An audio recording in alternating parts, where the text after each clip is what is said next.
प्यारे बच्चों, जो हमने पुरानी कक्षाएं थी, पिछली कक्षा में हमने हिंदी साहित्य के इतिहास लेखन की जो पद्धतियां हैं, वर्णानुक्रम पद्धति, कालानुक्रमी पद्धति, वैज्ञानिक पद्धति और विधेयवादी पद्धति, इन पर चर्चा की। आज जो हमारी कक्षा है उसमें हम हिंदी साहित्य के इतिहास लेखन की परंपरा या हिंदी साहित्य के काल विभाजन पर हम आज चर्चा करेंगे।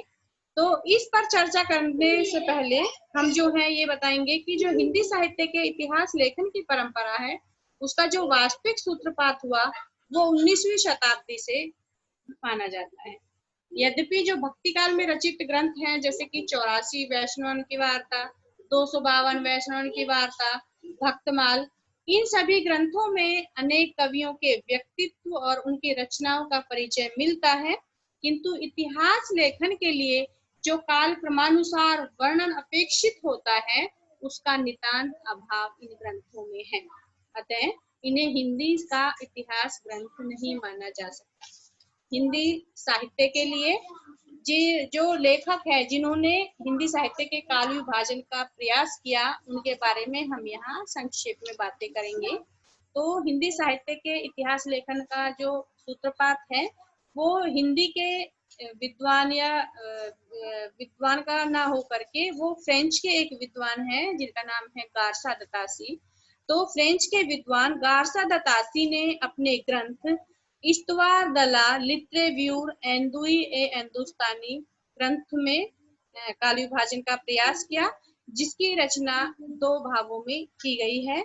इनमें से जो प्रथम भाग है उसका प्रकाशन सन 1839 ईस्वी में और जो द्वितीय भाग है उसका प्रकाशन सन 1847 ईस्वी में हुआ। इस ग्रंथ में हिंदी और उर्दू के अनेक कवियों का विवरण वर्णानुक्रम से प्रस्तुत किया गया है। यद्यपि गार्सा दतासी के जो इतिहास ग्रंथ है इसमें अनेक कमियां हैं, जैसे कि काल विभाजन का कोई प्रयास न करना, कवियों का काल क्रमानुसार वर्गीकरण न करना तथा युगीन परिस्थितियों का विवेचन न करना। तथापि इस ग्रंथ ने पहली बार हिंदी काव्य या हिंदी साहित्य के इतिहास को प्रस्तुत करने का प्रयास किया। साथ ही कवियों के रचना काल का निर्देश भी दिया गया है। अतः इसे इतिहास ग्रंथ कहने में किसी को कोई संकोच नहीं है। अस्तु अनेक न्यूनताओं के होने के बाद भी इस ग्रंथ को हिंदी साहित्य के इतिहास लेखन की परंपरा में प्रथम ग्रंथ होने का गौरव निसंकोच दिया जा सकता है।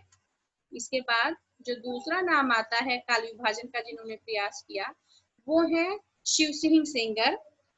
हिंदी साहित्य का जो इतिहास लेखन की परंपरा है उसमें जो दूसरी महत्वपूर्ण रचना है वो शिव सिंह सेंगर द्वारा रचित शिव सिंह सरोज है, जिसकी रचना उन्होंने सन 1883 ईस्वी में की। इसमें लगभग 1000 छोटे बड़े कवियों का जीवन चरित्र और उनके साहित्य कृतियां और कविताओं के उदाहरण इसमें दिए गए हैं। उन्होंने प्राय सभी कवियों का रचना काल एवं जन्म काल भी दिया है, यद्यपि आज उनमें से अधिकांश अविश्वसनीय हैं।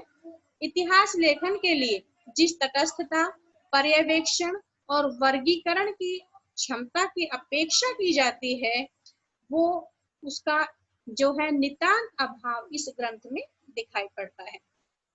अनेक त्रुटियों से युक्त होने के बाद भी शिव सिंह सरोज में जो एक स्थान पर उन्होंने सामग्री इकट्ठा की या कुछ रचनाकारों को एक स्थान पर लाकर इकट्ठा किया, उसके जो बाद इस ग्रंथ को सराहनीय स्थान मिला या उन्होंने सराहनीय प्रयास किया काल विभाजन का।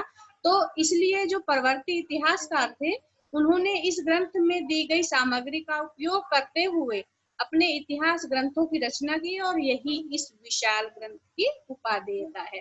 यानी कि कहने का मेरा तात्पर्य ये है कि जो सामग्री भले ही इन्हें वो स्थान नहीं मिला या वो स्वीकार, इनका जो काल विभाजन था उसे उस सीमा में स्वीकार नहीं किया गया, लेकिन जो इन्होंने सामग्री इकट्ठा की और जो परवर्ती जो इतिहासकार हुए या जो भी लोग जिन्होंने काल विभाजन का प्रयास किया वो हुए, उन्होंने इस सामग्री का प्रयोग अपने काल विभाजन में किया।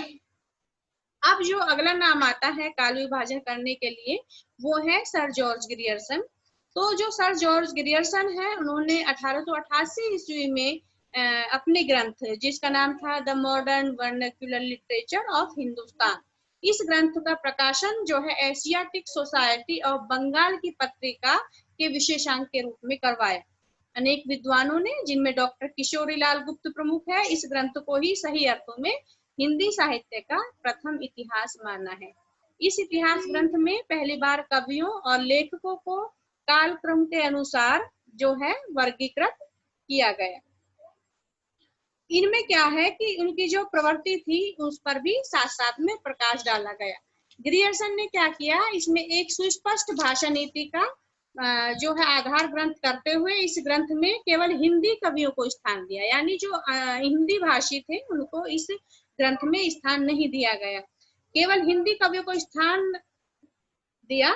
संस्कृत, प्राकृत, अपभ्रंश कवियों को उन्होंने हिंदी के परिधि से निकाल दिया, यानी कि जो दूसरी जो हिंदी से संबंधित जितनी भी जो बाकी भाषाएं हैं, उनके जो रचनाकार थे या लेखक थे या कवि थे या जो भी व्यक्ति थे, उनको इस ग्रंथ से बाहर निकाल दिया।